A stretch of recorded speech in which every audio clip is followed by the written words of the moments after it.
syukur kita kepada Allah Subhanahu wa Ta'ala dengan berkat taufik dan hidayahnya, sehingga kita bisa berkumpul, bermajlis, bersilaturahmi dan beriktikaf di dalam masjid ini. Mari sama-sama kita perbaharui niat i'tikaf kita. Nawaitu an a'takifa fi hadzal masjid sunnatan lillahi ta'ala. Sahaja beriktikaf di dalam masjid ini sunnah karena Allah Ta'ala. Hadirin wal hadirat rahimahumullah, kita teruskan pembacaan kitab Hidayatul Salikin. Qala al-musannif rahimahullah ta'ala wa nafa'ana bihi wa bi ulumihi fid dharain amin. Masalah, berkata Imam Al-Ghazali rahimahullah ta'ala di dalam Minhajul Abidin, jika ditanya orang akan dikau, apa hukum harta pemberian raja-raja pada zaman ini, maka jawab olehmu bahwasanya bersalahan ulama pada pemberian raja-raja itu. Ini masih membicarakan tentang menjaga perut kita daripada yang halal, memasukkan makanan ke dalam perut kita, menjaga makanan itu tetap halal, jangan sampai memasukkan makanan itu yang haram. Nah, lalu di sini ujar Imam Al-Ghazali rahimahullahu ta'ala di dalam kitabnya Minhajul Abidin, jika ditanya orang akan dikau, nah kalau kita ditakuni orang, apa takunannya? Apa hukum harta pemberian raja-raja pada zaman ini? Hukumnya itu menerima pemberian daripada raja-raja, apakah halal atau haram, apakah boleh atau dilarang. Maka jawab olehmu. Nah, lalu ujar Imam Ghazali, bila ada orang bertakun tadi, jawab bahwasanya bersalahan ulama, artinya berbeda pendapat para ulama akan keharamannya. Berbeda pendapat artinya tadi bersalahan ulama pada pemberian raja-raja itu. Kata setengah ulama, nah sebahagian ulama mengatakan tiap-tiap yang tiada yakin akan haramnya, maka yaitu harus atau boleh mengambil akan dia jika ada ia fakir. Jadi satu ulama, satu kelompok daripada ulama mengatakan kalau orang ini fakir dan raja ini hartanya itu tidak diyakinkan haramnya, maka boleh mengambilnya. Berarti amun orangnya suki, nah jangan diambil. Jadi bila orang ini miskin, lalu inya yakin ke hartanya si raja ini kada haram, boleh inya mengambilnya. Itu satu kelompok ulama mengatakan. Dan kata setengah ulama, tiada halal mengambil yang demikian itu, melainkan jika yakin akan halalnya, sama ada ia fakir atau kaya. Jadi pendapat yang kedua ulang mengatakannya kada boleh, kada halal mengambil duit pemberian raja-raja tadi amun kada yakin halalnya dahulu. Kada boleh mengambil mun kada yakin baik orangnya fakir atau orangnya tuh miskin atau orangnya tuh kaya. Di antara kaya lawan si miskin tetap kada boleh mengambil pemberian raja tadi kecuali yakin itu halal. Yang pertama tadi yakin kada haram, ya kan? Yang di atas tadi tuh yakin kada haram. Nah itu boleh bagi fakir nama ambilnya. Nah kedua ini mengatakan yakin dahulu halalnya. Bila kada yakin halalnya, nah maka baik yang kaya ataupun yang miskin haram hukumnya mengambil, kada boleh mengambil. Kenapa? Karena ghalib harta raja-raja pada zaman ini haram. Nah jadi alasannya kenapa jadi kada halal mengambil pun kada bujur-bujur dinyatakan halal dahulu. Karena alasannya bahwa harta raja-raja itu pada zaman ini haram. Kebanyakan rata-rata tuh hartanya bubuhan raja itu adalah harta yang haram. Ini zamannya siapa? Zamannya Imam Al-Ghazali. Di zaman Imam Al-Ghazali di abad yang kelima daripada Hijriah. Di abad kelima. Kita ini abad keberapa nih? 14 lah. Kalau abad ke-14 memasuki atau ke-15 tuh memasuki abad ke-15. Di zaman itu aja tuh sudah dianggap apa namanya? Kebanyakan harta raja-raja itu adalah harta haram. Apalagi mun di zaman kita wayah ini. Nah jadi itu kita kada boleh mengambil pemberian bubuhan pejabat-pejabat itu. Ya kan? Karena alasannya tadi kebanyakan harta pejabat itu adalah harta dari yang haram.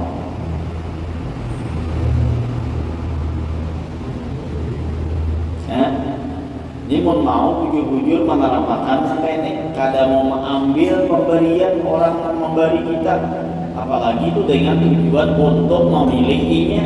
Nah begini walaupun inya tuh kada bertujuan memberi lawan kita, tapi inya seorang pejabat, itu pun harus kita yakinkan dahulu ini bujur-bujur halal kah kada kah, ratanya yakin dahulu ini halal kah kada kah. Amun sudah halal, nah boleh aja tadi nang miskin karena kaya kamu ambilnya, tapi mun kada halal maka kada boleh untuk diambilnya. Kalau kita kada yakin bujur halal dahulu, kada boleh mengambilnya. Nah kalau kita bercermin tadi dengan alasan bahwa di zaman ini harta raja-raja itu adalah haram, itu di zamannya Imam Al-Ghazali. Apalagi mun di zaman kita wayah ini. Tunang kedua pendapatnya bahwa pemberian raja itu tadi apa? Sama ada fakir ataupun kaya itu halal tidak halal mengambil kecuali jika yakin akan halalnya. Nah bahwa harta raja ini kita yakini halal hanya boleh. Mun ragu-ragu nih halal kah kada kah, halal kah kada kah, nah maka jangan diambil. Jadi ragu-ragu untuk antara halal kada yakin jujur ini halal, maka kada boleh diambil, baik nang fakir ataupun nang sugih. Baginya nang sugih kada boleh, nang fakir pun kada boleh mengambil.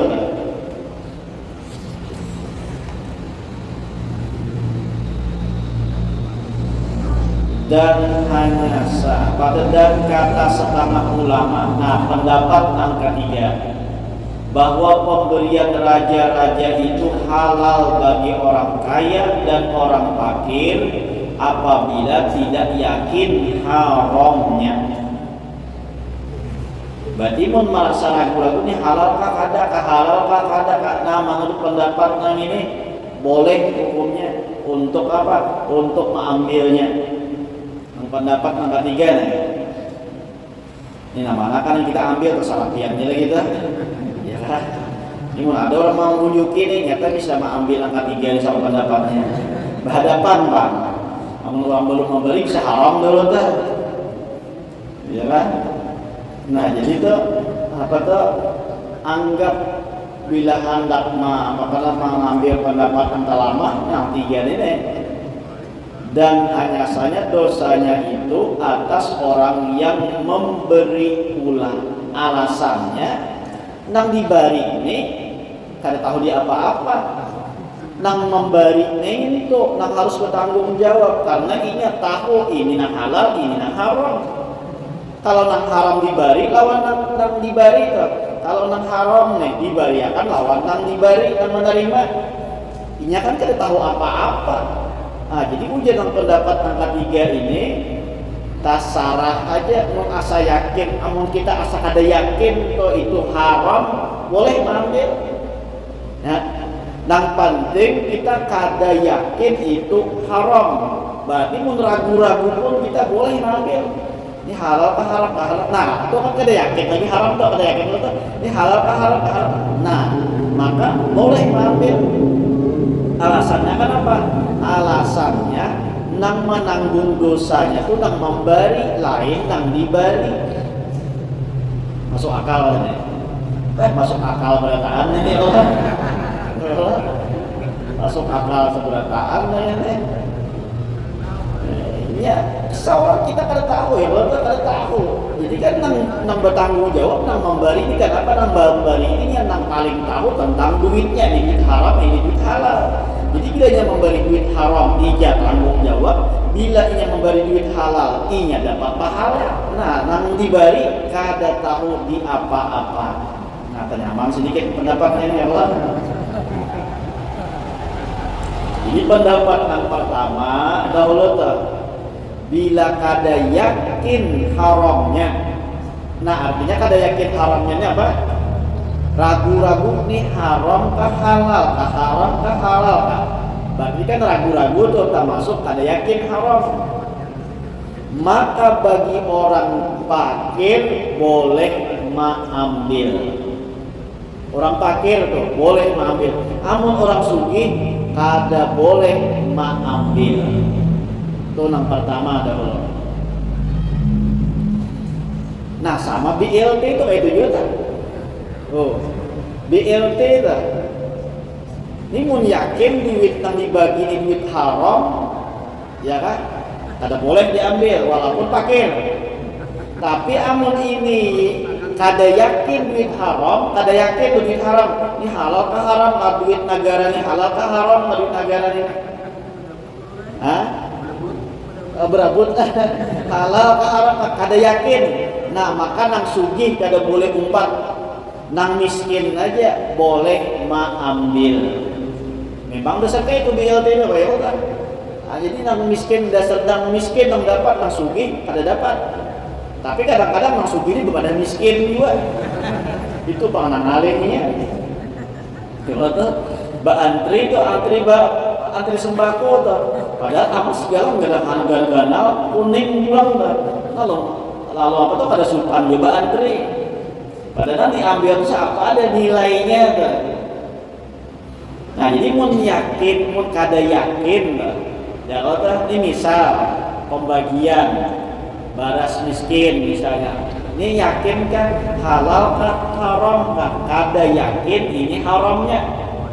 Berarti kan kada yakin haram tuh boleh aja ini halal haram. Nah, halal haram. Nah, kada ragu tuh antara halal atau haram.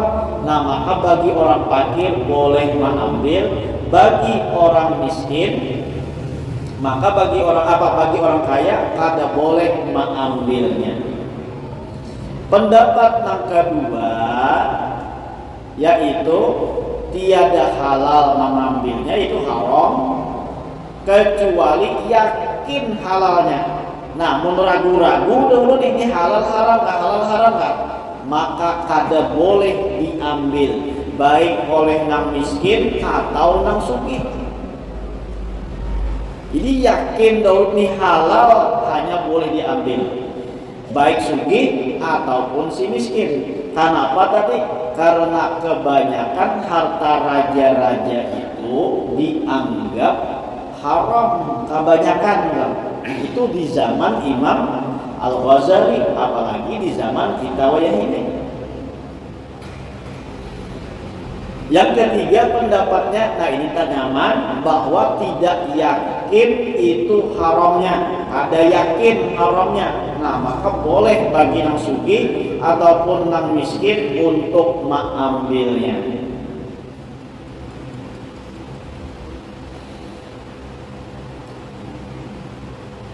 Dan pendapat yang akhir ini dimuktamadkan, nah tambah dikokohkan ulang, dikuatkan ulang oleh Syekhuna Al-Alimul Allama Al-Amil bi'ilmihi. Itu adalah Maulana Syekh Muhammad bin Sulaiman Al-Qurdi Al-Madani Al-Mufti di Madinatil Munawwarah. Nah pendapat yang ketiga ini dikuatkan ulang oleh Maulana Syekh Muhammad Sulaiman Al-Qurdi yang menjadi mufti di kota Madinah. Artinya pendapatnya ini nang bertanggung jawab nang memberi ini adalah orang nang memberi, bukan orang nang menerima. Bila ia memberi pakai duit haram, maka ia nama nanggung dosanya. Bila ia memberi duit halal, maka ia mendapat pahalanya. Nang diberi kada tahu apa-apa. Itu pendapat ketiga, itu lebih nyaman lagi, lebih mudah lagi. Nah kecuali tadi yakin haramnya. Nah hanya kada boleh tak? Ya kan? Mun yakin haramnya sudah nyata, sudah di duit haram, nah itu kada boleh untuk diterima. Lalu hukumnya pang duit pemerintah itu halal kah haram kah? Ya? Duit pemerintah itu halal kah haram kah? Maka ada dari duit pajak, duit macam-macam segala macamnya kan? Nah ini hukumnya kayak apa? Dan ini masuk juga lawan guru-guru pondok tuh, masuk. Ada insentif tiap bulan dari pemerintah ya kan? Nah kayak apa hukumnya ini? Halal kah haram kah? Ulama mengatakan bahwa duit pemerintahan itu secara umumnya itu adalah halal. Walaupun dari duit-duit yang haram, yang syubhat, yang lain sebagainya tak campur, itu mereka ibaratkan nang kaya banyu mustakmal atau mutanajis. Banyu mustakmal apabila dikumpul-kumpul sampai 2 kulah, akhirnya bajunya itu menjadi suci. Nah kayak itu juga ujar ulama bahwa duit pemerintah itu, dana dari pemerintah itu dari macam-macam sumber dananya, dan ini dikumpul menjadi satu, menjadi banyak, akhirnya dianggap menjadi halal. Kalau kita kada tahu dari mana sumbernya, ini macam tak kumpul sebenarnya, samunyaan sudah tak kumpul. Amun kita tahu bujur-bujur sumbernya dasar dari nang haram, nah itu kada boleh hukumnya mengambil. Nah jadi guru-guru tuh malah ambil, ya ambil aja, ambil pendapat ketiga ini, oh nyaman sedikit lah, kan? Mana kada diambil, piraga sugih pulang, atau gunakan sesuatu yang kada pacang dimasukkan ke dalam perut. Nah diulangkan tukarakan apa, nggak ditukarakan apa, kata Sarah aja. Ada guru tuh dapat insentif kan dari kabupaten ada apa? Kalau di Banjar kabupaten Banjar 100 sebulan. Jadi ambilnya 6 bulan sekali 600. Nah hanya nih Pak, ini benaik pulang nih 300 benaik jadi 900. Tahu antah Pak pemilu nikah atau kayak apa jadi benaik ke tahu juga. Nah, jadi mau ada diambil mau lebih berhati-hati lagi, jangan dibelanjakan bacaan makan, ya kan? Ditukarkan apa? Nah, ditukarkan misalnya bacaan variasi kendaraan ya, nah terserah aja kan. Ya Pak, asal jangan dimakan enggak, mun hendak berhati-hati bujur. Tapi mun melihat pendapat tentang ini, kita dianggap tadi boleh aja mengambil. Bahkan tadi dikatakan bahwa kalau kita dananya dari yang tidak diketahui itu sudah tak kumpul semuanya banyak itu, nah maka itu dianggap kayak banyu mustakmal tadi. Apabila sedikit memang dia tidak dibolehkan untuk berwudu, tapi bila tak kumpul semuanya lebih daripada 2 pula, maka akhirnya menjadi banyu suci yang mensuciakan.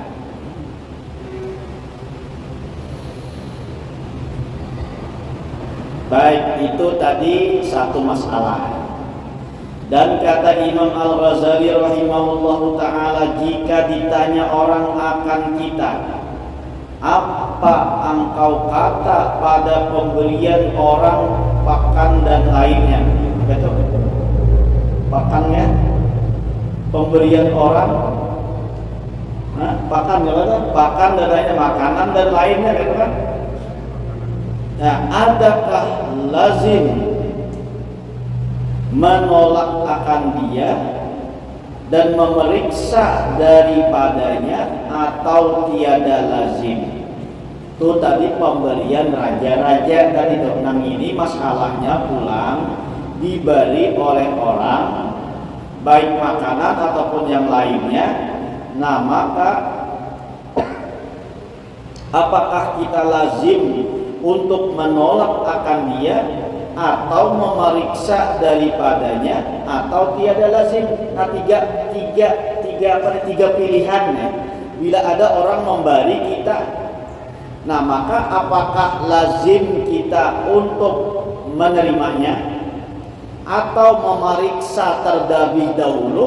Berarti kalau memeriksa ini bila terdapat haram kada lazim, apabila halal lazim menerimanya.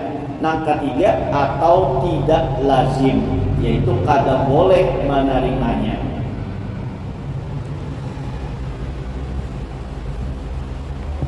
Maka jawab olehmu. Nah maka jawab ulang apa yang ditanyakan orang tadi, bahwasanya apabila ada pada zahir manusia itu saleh, maka tiada mengapa menerima akan pemberiannya dan sedekahnya, dan tiada lazim memeriksa akan dia, karena memeriksa yang demikian itu membawa kepada jahat sangka kepada orang Islam, maka yaitu tertegak pada syarak.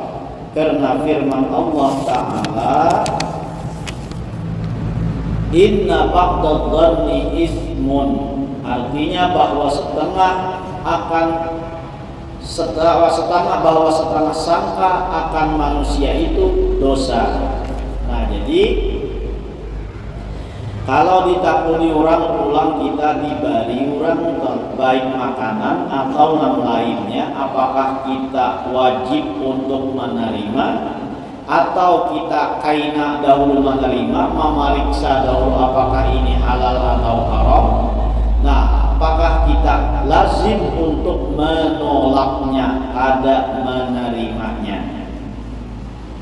Nah, maka ujar Imam Ghazali jawab bahwasanya apabila ada pada zahir manusia itu saleh, nah lihat orangnya. Bila orangnya ini orang saleh, orang baik, maka tiada mengapa menerima akan pemberiannya.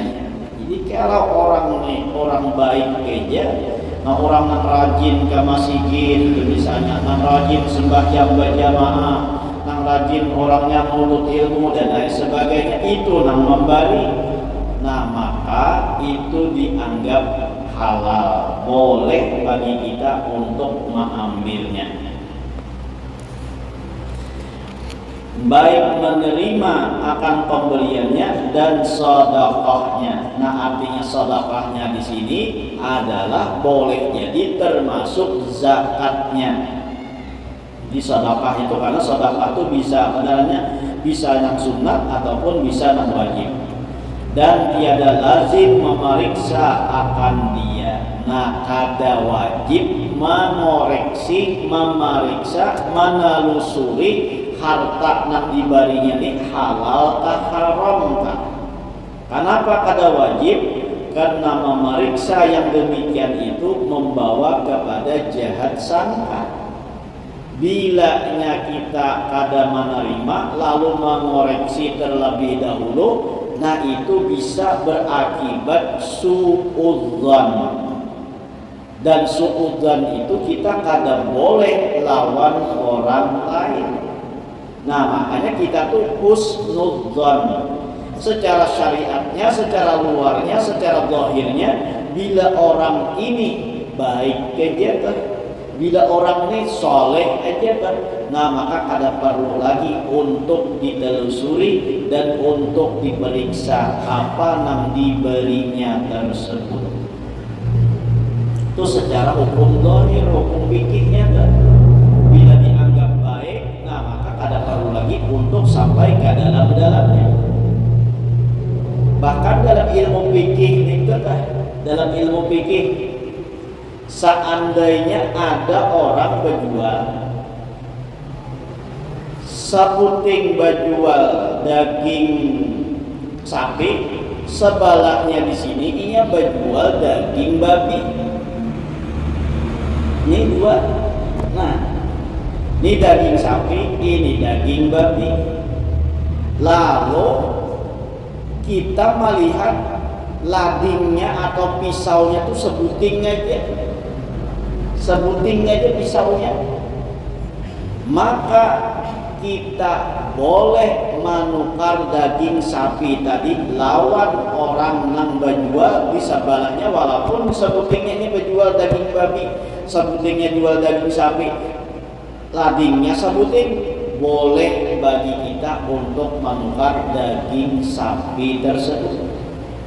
Karena akhirnya kita melihat bahwa ini kada menatakan ke situ. Nah itu secara zahirnya bila kita kada melihat bahwa ini kada menatakan ke daging babi tadi, maka bagi kita boleh untuk menukar daging sapi tersebut. Itu dari segi hukum fikih. Jadi orang ini berjual daging kambing, daging sapi, sabutingnya pulang berjual daging babi. Sedangkan pisaunya sabubutingannya. Nah, amun kita toh hendak menukar daging sapi tadi, sedangkan kita kada melihat pisau ini digunakan untuk memotong daging babinya, maka hukumnya boleh lawan kita menukar daging sapi tadi. Walaupun ada kemungkinan daging ini pacar daging ini pacar dipotong ke babi juga, tapi kita kada melihat. Nah, bahwa ini kada memotong makan ke situ, maka hukumnya boleh menukar daging sapi tadi. Tapi amun kita nyata sudah melihat imbahnya memotong di situ, lalu kita menukar daging sapi, lading itu belum diambilnya, nah maka baru tidak dibolehkan. Kenapa? Karena secara zahirnya kita sudah melihat bahwa lading itu dipakai untuk memotong daging babi. Nah, jadi kalau daging fikih ini kalau terlalu menelusuri itu, yang penting secara zahirnya kita kadang melihat, kadang meyakini itu haram, maka boleh bagi kita.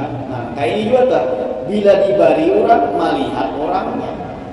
Mun orangnya ini apa namanya tuh soleh, baik, orangnya apalagi tuh rajin ke masjid, rajin beribadah dan lain sebagainya, lalu memberi lawan kita. Nah, terima aja, kada usah lagi kita untuk menelusuri sampai ke jauh. Karena bila menelusuri sampai jauh itu berakibat kena menjadi suudzon.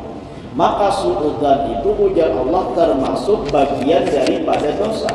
Inna ba'dadh-dhanni itsmun, bahwa setengah sangka akan manusia itu dosa. Nah, jadi kita kada boleh bersuudzon dan lawan orang lain.